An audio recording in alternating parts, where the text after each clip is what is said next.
bystander intervention is a strategy we try to educate people on to intervene in a situation to make sure that the person is comfortable with what's going on without violence.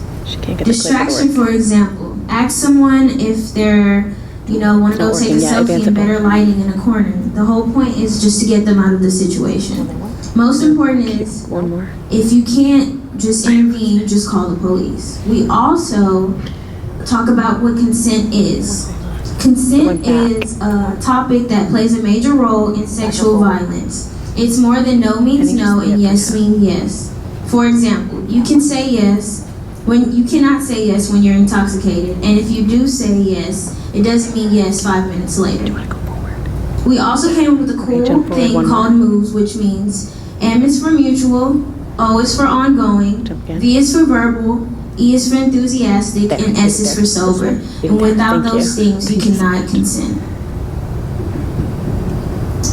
So another thing we like to touch on is survivor support. Oftentimes we find that survivors don't get the support that they need when they confide in someone for the first time when they're telling them their story. Often they're met with, victim blaming things like, what were you wearing? What were you drinking that night and who were you with? And oftentimes this is extremely traumatic for all survivors, and this is why we choose to educate people on how they should respond to that.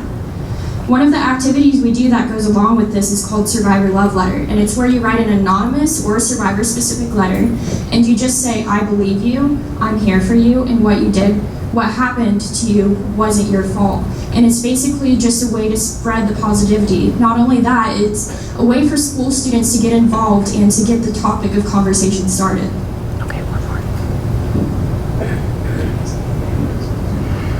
And then moving forward, recently we came out with this really awesome opportunity. We launched a new campaign, which we call Quit the Shit. And it basically, it's a little funny on word. But we do have a less explicit version that we will present to high schools and make it more appropriate for those guys so they're able to see that. But really what we're trying to do with this is stop the re-victimization of sexual assault survivors via social media or anything online, so that they don't have to go through that constant harassment that all of these girls did, and myself as well. And this is actually our official Quit the Shit, and then we'll show the less explicit version. So